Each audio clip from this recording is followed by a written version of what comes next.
Assalamualaikum warahmatullahi wabarakatuh. Waalaikumsalam warahmatullahi Sobat wabarakatuh. era sekalian, jumpa lagi kita di channel yang keren ini.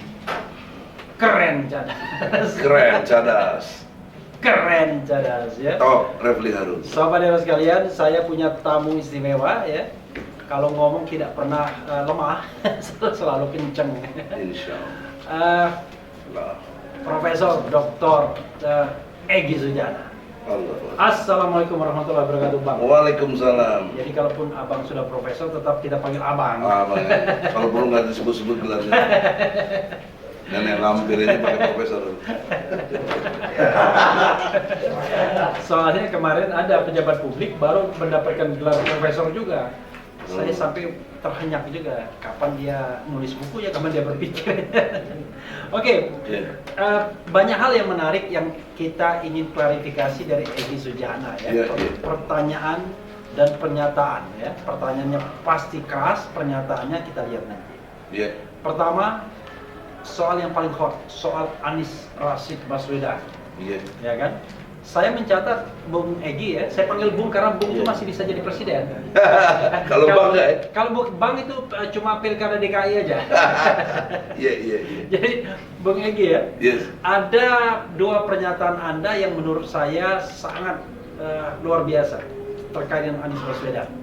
Anda pernah mengkritik Anies Baswedan, Anda anggap useless ketika menjadi gubernur. Yang kedua, kritiknya jangan enak-enakan dong. Kerja juga untuk presidensial threshold 0%. Nah, saya sih mau objektif aja ya kan. Yang begini perlu diangkat juga. Silakan elaborasi dua hal itu dulu. Yang pertama, dalam perspektif sebagai gubernur, itu kita lihat pola pikir di dalam menilai. Jangan lihat visi misi, karena visi misi bisa dibuatin orang atau dikarang-karang. Jangan dilihat statement-statement sesaatnya, karena itu bisa dipoles-poles juga. Apa yang harus dilihat? Kinerja, outputnya, kebijakan-kebijakan apa yang telah diambil. Secara personal, Anies Baswedan adik saya. Saya kagum, saya senang. Kalau dibandingin capres-capres lain, Anies the best. Jadi itu objektivitas saya. Biar objektif, capres lain itu siapa? Sebutkan. Ya antara lain kan Ganjar, kemudian Puan, Prabowo, siapa lagi lah yang mau disebut capres lah. Oke ya, 3. Erlangga. Karena ada juga yang canggih yang mungkin nggak jadi capres. Rizal Ramli kan canggih dia. Oh iya. Dia tidak masuk bandingan. Oke. Makanya harus harus dilimitasi. Dilimitasi. Itu yang tadi saya sebut. Anies the best, insya Allah. Namun penilaian objektif the bestnya dia kan tidak harus mengurangi kita dalam menilai objektivitas lainnya, yaitu kebijakannya. Nah, apa kebijakan yang dimaksud? Ada yang bernuansa perda, ada yang bernuansa pergub. Nah, soal perda misalnya, saya belum melihat secara exactly mengenai yang berkait dengan nilai-nilai Islam yang menjadi concern kita bersama. Apalagi saya pernah merasa mengkadernya di HMI. Itu tujuan HMI kan mulia sekali. Terbinanya insan akademis, pencipta, pengabdi yang bernafaskan Islam dan bertanggung jawab terwujudnya masyarakat adil makmur yang diridhoi Allah Subhanahu wa ta'ala.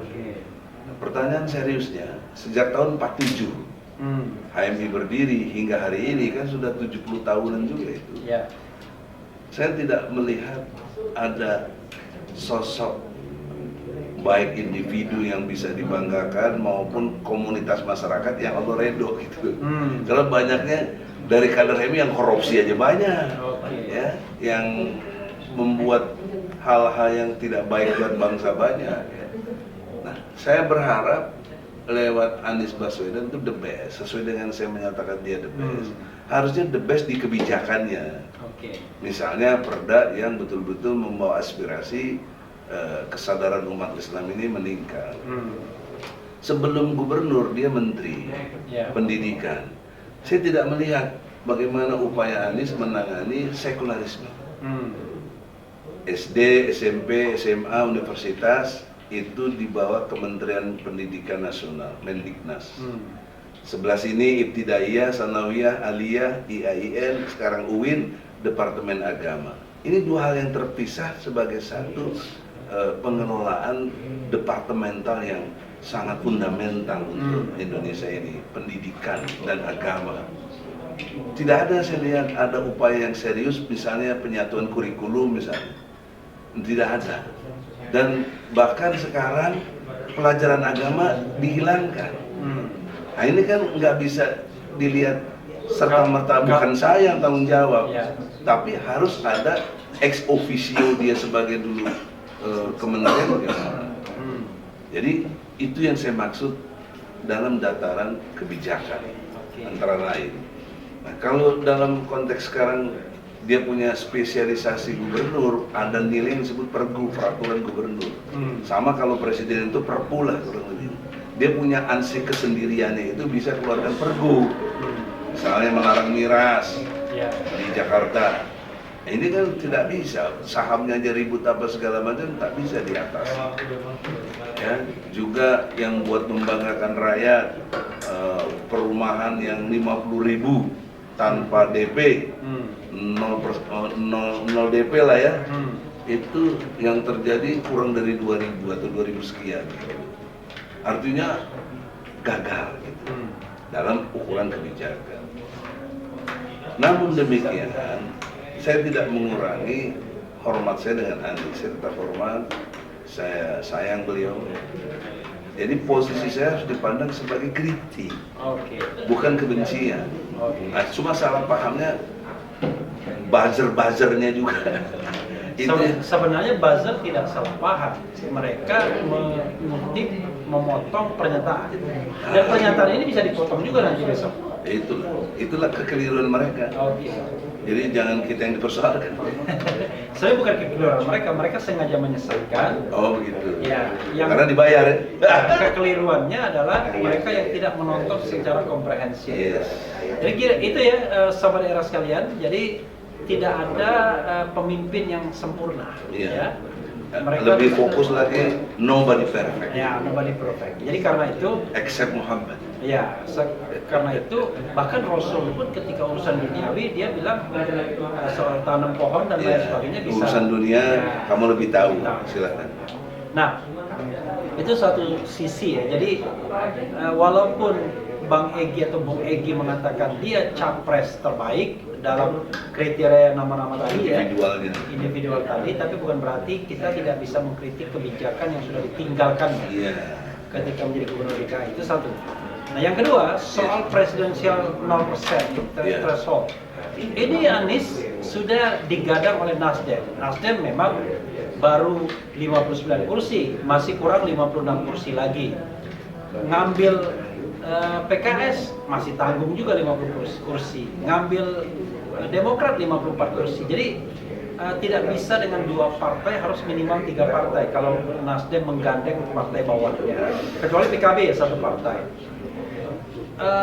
Tapi tiba-tiba seorang Egy Sujana mengatakan, oh jangan enak-enak saja dong Anies Baswedan dan timnya, bikin dong gugatan presidensial threshold 0%. Nah, gimana Pak? Gini, Anies anugerah yang Allah berikan, daya dukung umat yang luar biasa. Kalau boleh saya klaim kurang lebih 80% umat Islam di Indonesia ini senang dengan Anies atau berharap Anies menjadi pemimpin. Tetapi Anies apakah tidak menyadari atau pura-pura, saya tidak tahu.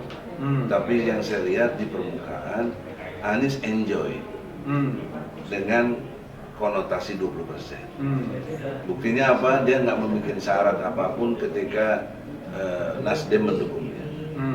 Misalkan dia bisa katakan, oke saya mau, tapi tolong kita fokus ke 0%. Nah itu yang saya maksud Anies egois. Itu yang saya maksud Anies onani politik. Oke. Dia enak sendiri. Mudah-mudahan bagian ini nggak dipotong begitu aja ya. Iya kan? Jangan difitnah. Ini kan argumen kebebasan berpendapat itu dijamin betul oleh undang-undang pasal 28 huruf E itu. Jadi oleh karena itu di dalam pengertian saya menilai Anies itu enak saja, dia harusnya ikut empati kepada program Bung Refli sendiri yang sejak awal kita bersama datangin MK, pernah menggugat juga sama-sama untuk 0%. Jadi nggak ada empati sedikit pun di situ. Dia menafikan perjuangan aktivis-aktivis lain. Karena kalau 20% dia enjoy dengan itu, nggak bakal mungkin ada muncul pemimpin yang kredibel di dalam konteks kesejarahan Indonesia. Karena terkungkung oleh 20% itu. Akan dipenjara oleh maka politik, ya. saya berharap, nah ini saya berharap kepada Anies yang dimuliakan Allah ya, karena dia sedang naik daun ya, insya Allah. Tidak bermaksud puji-puji, kita bicara fakta saja. 80% yang dukungan umat ini coba dialirkan ke MK gitu loh. Untuk mendesak MK rubah itu kondisional objektif hukumnya itu yang harus kembali kepada 0%. Kendati MK sudah berpuluh kali menolak, bukan berarti tidak ada peluang. Itu bukan ada peluang, karena yang mendukung atau yang mengadukan persoalan ke MK itu limitasi masanya sedikit lah kan. Ya, kurang kuat lah kerudukan. Kerudukan. Nah kalau pendukung Anies yang militan ya, saya berharap militan mau menggeruduk ke MK, nggak mungkin nggak terjadi bos. 80% besar sekali. Jadi ketimbang kita teriak-teriak pakai lagu, pakai ini terus 0%, nothing gitu. Jadi, saya lebih lihat peluang itu bisa dicapai oleh pendukungnya Anies. Cuma Anies mau nggak? Nah kalau Anies mau, saya akan bikin gerakan sahabat Anies. Oke, luar biasa. Sahabat Anies 0%. 0%. Jangan 20%. Oke, jadi itu sahabat era sekalian ya, dua klarifikasi dari Bung Egy Sujana soal Anies Baswedan. Ya. Saya tahu kalau saya teruskan banyak ya yang bisa kita persoalkan. Tapi saya mau move ke tempat lain. Boleh, silakan. Nah, move ke tempat lain yang terkait dengan ijazah palsu, dugaan ijazah palsu Presiden Jokowi. Orang mempertanyakan, kok bisa ya tiba-tiba dicabut itu gugatannya? Kan sayang sekali, walaupun berkali-kali Bung Egy Sujana mengatakan sebagai kontratek ini beban pembuktian di kita. ya. Sementara kita akan sulit karena Bambang ditangkap dan lain sebagainya. Tapi saya teringat kritik Yusril kan, harusnya katanya, wah saya nggak ngadu-ngadu nih. Saya juga baca. Iya. Menyayangkan. Kan harusnya bukti-bukti itu sudah dipegang, ya kan? Jangan dibiarkan ke sana kan untuk katakan tadi untuk jaga-jaga ya. Tapi ada spekulasi lain mengatakan ini jangan-jangan ada deal, ya kira-kira begitu kan? Betul. Maka saya mengatakan dalam analisis saya yang boleh dibantah oleh Bung Egy, 3 saja kemungkinan. 1, ada yang namanya deal, amicable settlement. Wah, win-win solution, ya kan? Antara siapa dan siapa, ya tentu antara Istana dan Egy Sujana. Saya kira-kira begitu. Yang kedua adalah Sono diancam. Sono itu Bambang Tri yang diancam, ya kan? Yang ketiga, lawyernya yang diancam, ya kan? Nah, yang keempat, strategi. Nah, strategi. Silakan Bung Egy, saya tahu tidak mungkin ngomong, wah saya di ini, tapi intinya adalah itu 4 skenario yang umum saja, yang bisa digarisbawahi. Silakan. Ya, dari 4 skenario, saya dengan penuh kesadaran memilih ini strategi.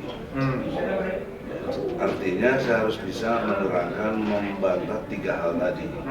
Ada deal, ada ancaman, dan hal-hal yang sifatnya pragmatis gitu ya. Strateginya adalah mengingat traumatik saya tahun 2021 ikut dalam menggugat Jokowi dalam konteks janji-janji palsunya. Seperti mobil SMK, kan nggak ada sampai sekarang, mobil gaib. Seperti buyback Indosat, kan nggak dibeli lagi, padahal dulu dijual cuma 5 triliun oleh Megawati. Sekarang udah ratusan triliun dia punya profit. Kok nggak di buyback? Gitu.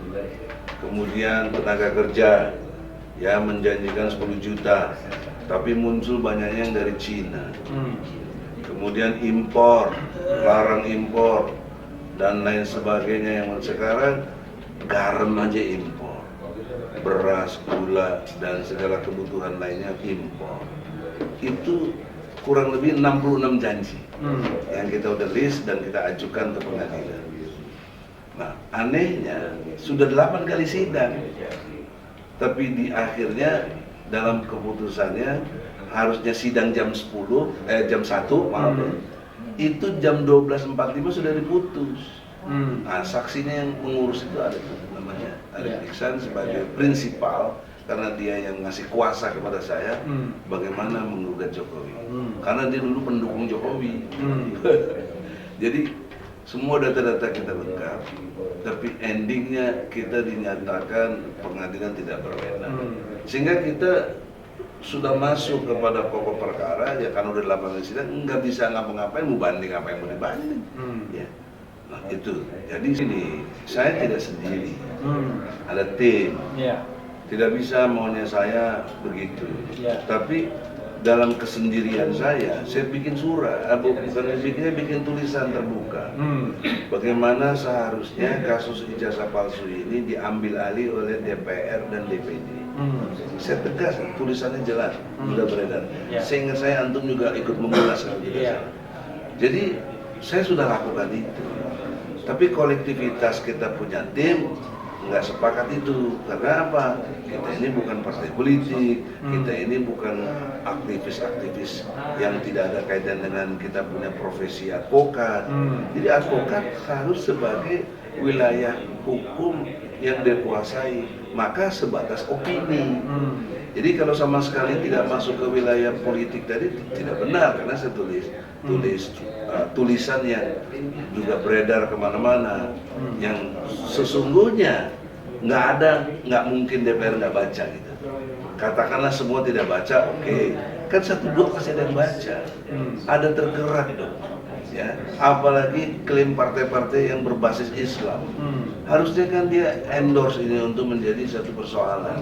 Minimal hak bertanya lah kepada presiden, atau interpelasi, atau hak angket, itu kewenangan mereka. Ya, atau DPD dengan hak pengawasannya, tapi nggak ada yang tergerak. Nah, kenapa?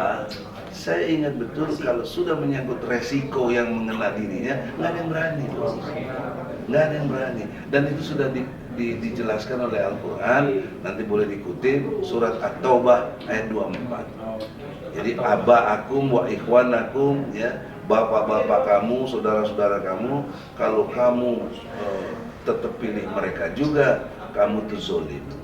Itu ayat 23-nya. Ayat 24-nya ada 8 asnaf yang membuat kita terganggu secara ilmu tauhid, kita tidak konsisten kepada Allah. Apa? Anak-anak kita, istri-istri, rumah yang bagus, hasil usaha atau pekerjaan, saudara-saudara kita, ada yang berkait dengan tadi tekanan-tekanan bisa goyang gitu. Itu pemahaman saya. Jadi dalam konteks ini saya tidak merasa so jago, saya justru tahu diri, saya nggak kuat. Bang Jadi Egy, sudah jelas untuk melawan, karena Bambang Tri kita belum pegang data-data yang lengkap tadi, ya masih sama dia. Contoh sebentar ya, antum juga udah pernah lihat saya di sana.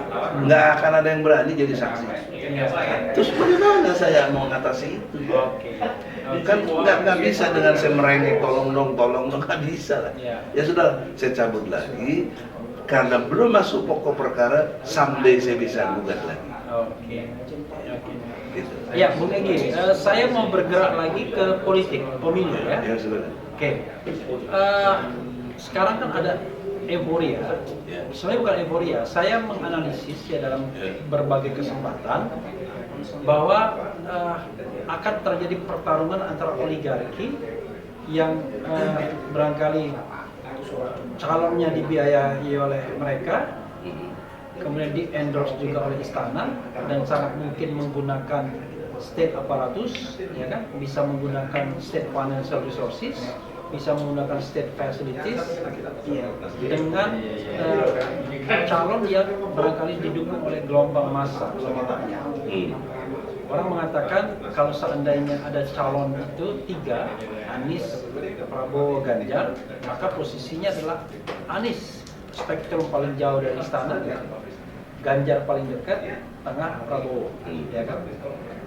Seandainya 20% itu tetap eksis, bagaimana analisis Anda? Karena mengingat pemilu itu curang dan kurang itu rasanya masih akan terjadi. Tapi prospek untuk menghadirkan pemimpin yang jujur, yang amanah, yang kita kehendaki itu dengan 3 calon itu seperti apa? Atau Anda sudah hopeless? Silakan. Iya. Dengan skenario akan ada 3 calon itu. Iya. Saya nyatakan tidak hopeless, karena Islam mengajarkan optimisme. Betul-betul, walaupun kamu sendiri, kalau kamu ikhlas, kamu optimis. Yang kedua, kamu berani. Yang ketiga, mutmainah. Jiwa kamu tenang, nggak terganggu yang begitu-begitu. Nah, dalam perspektif keikhlasan inilah kita berjuang.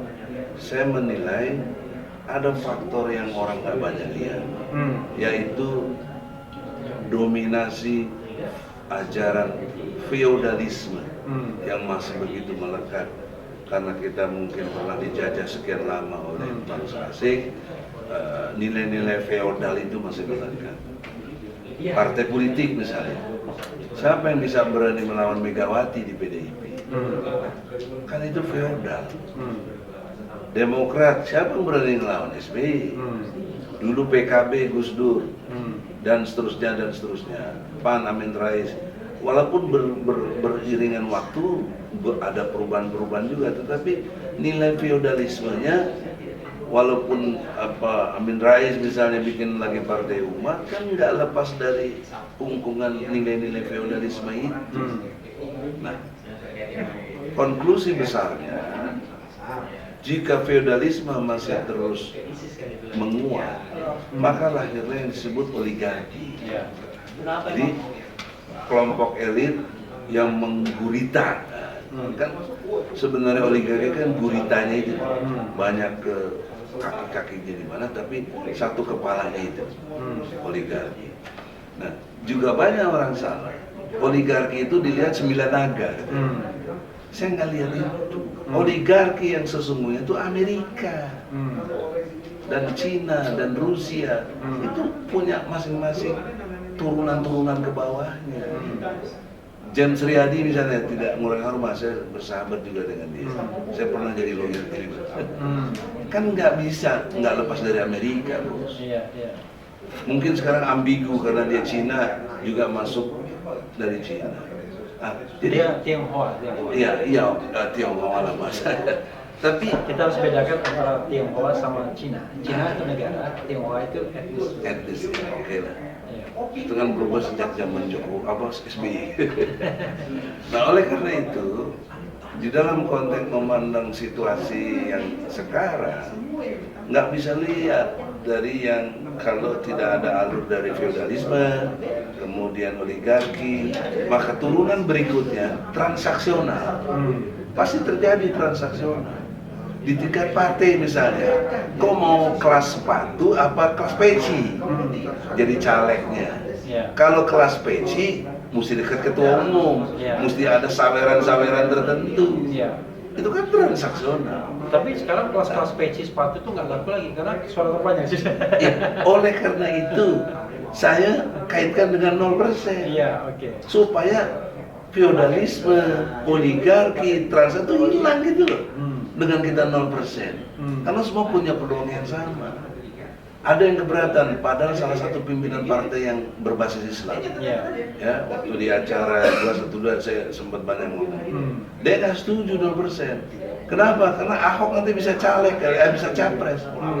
Saya pasti bertahan, sekalipun Ahok punya hak kalau dengan 0%, nggak bakal mungkin menang, karena udah punya traumatik sendiri dan Umar dan sudah kita punya. tidak boleh juga tiba-tiba membuat aturan itu untuk melarang orang, Iya dong. atau memberikan kesempatan Iya, orang lain. itu saya berdebat betul, tapi nggak perlu saya sebut namanya. Iya.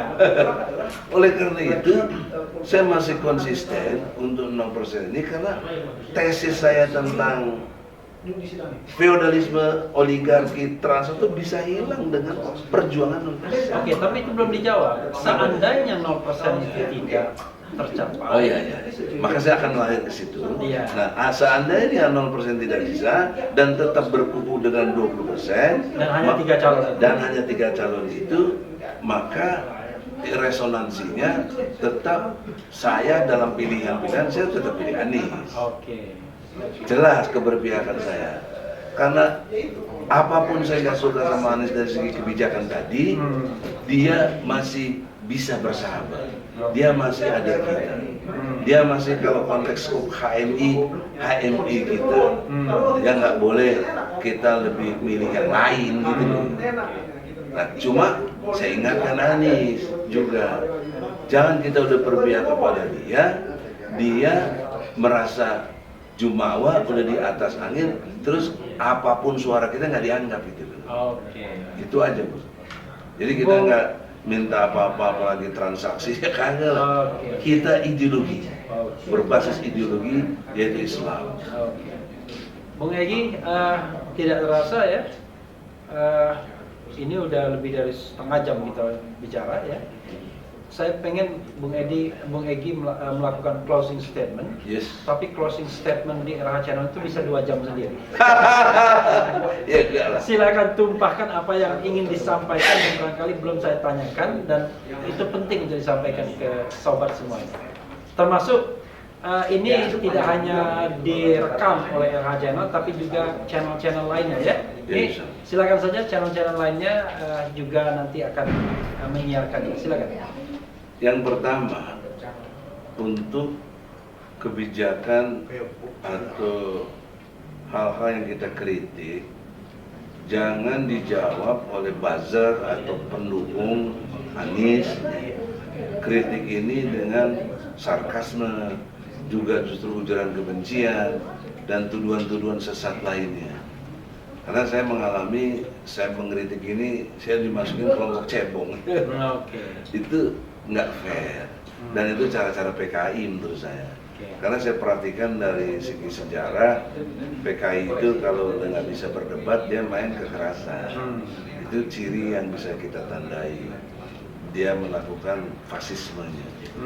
Jadi oleh karena itu satu hal yang penting ya buat kita, kalau kita berdedikasi kepada demokrasi, Anda harus mengerti bahwa freedom to talk, bebas kita menyampaikan pendapat, but no to action.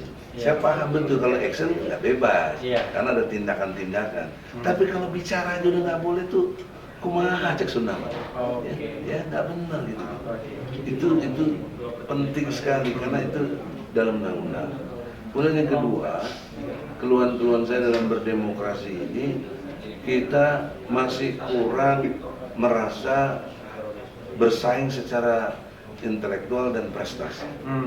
Mestinya dua ini penting. Intelektualitasnya itu narasinya bagaimana, gagasannya itu apa gitu loh. Kok dia mau begini? Nah, gagasan saya begini karena saya mengingat 5 hal penting. 1, pendekatan filosofis, 2, historis, 3, sosiologis, 4, psikologis, 5, yuridis.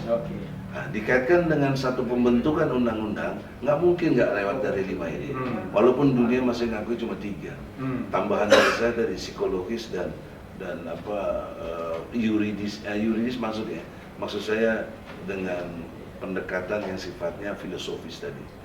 Dan oleh karena itu harus diingat Indonesia dulu itu animisme, bahkan politeisme.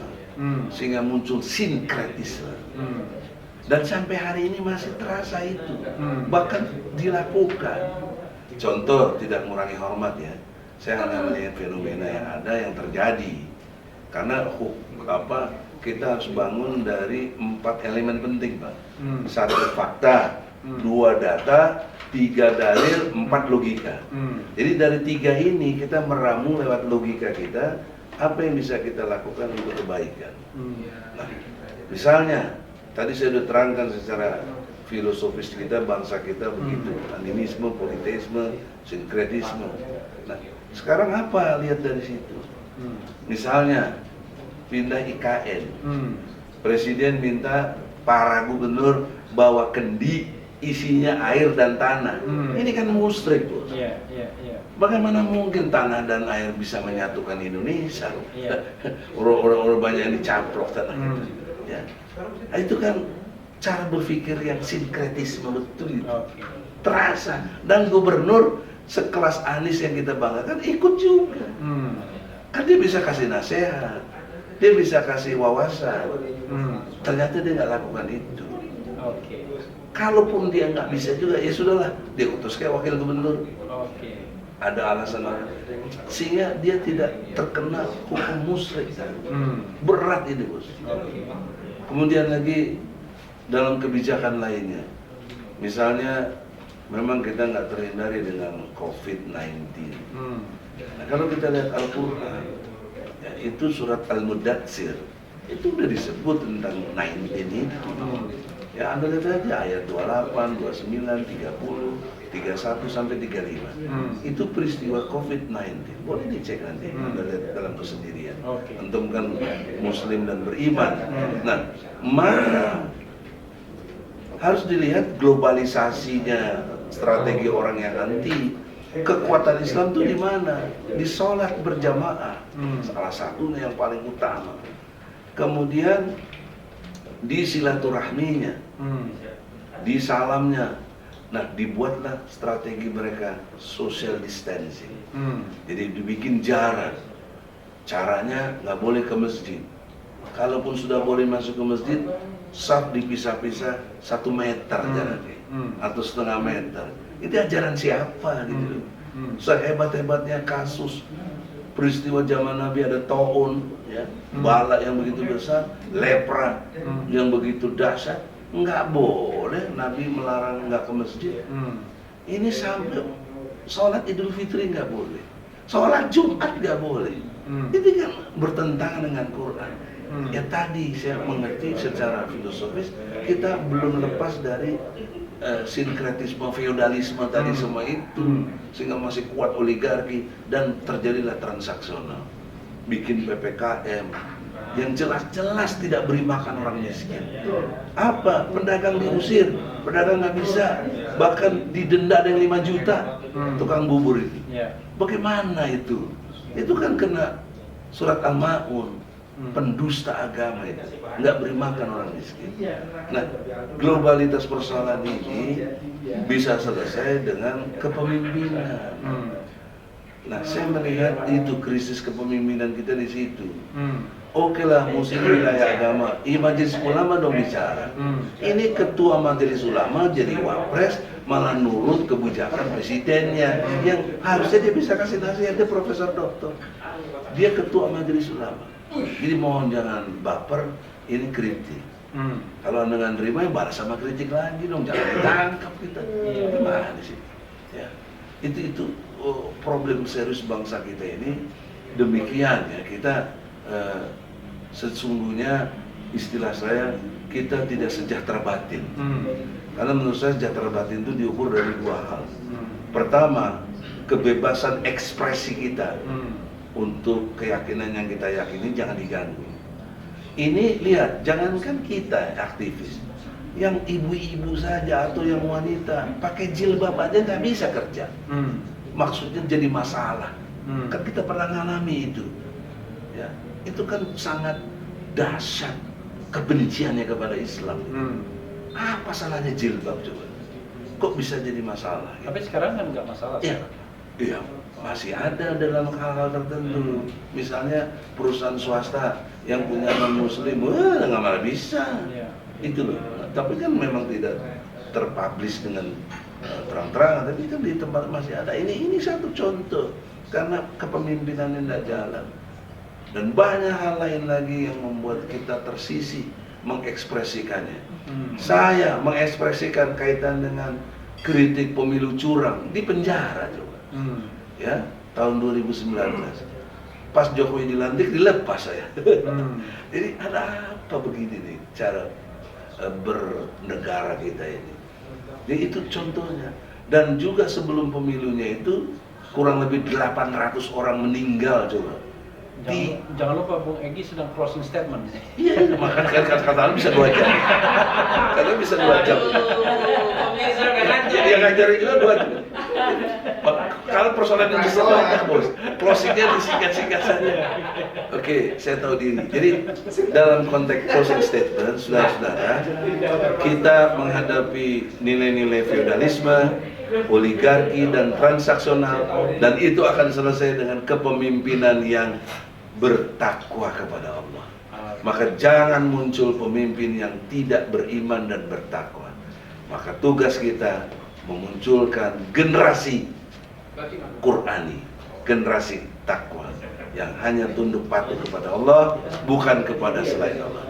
Saya kira itu kata kuncinya, pasti kita sukses. Iya, pasti. Iya, saudara sekalian, itu tadi dengan Bung Bang, ya, Bung aja ikut enak Bung. Oh, enak Bung. Bisa jadi presiden. Itu dari Bung Egy Sujana. Banyak hal ya, tapi jangan kita habiskan dalam satu kesempatan. Karena manusia berkembang terus pemikirannya, berkembang terus pendapatnya, tetapi imannya juga harus berkembang juga. Banyak yang turun. Oh, turun ya. Itu saja, mudah-mudahan kita bertemu di lain kesempatan. Wassalamualaikum warahmatullahi wabarakatuh. Terima kasih.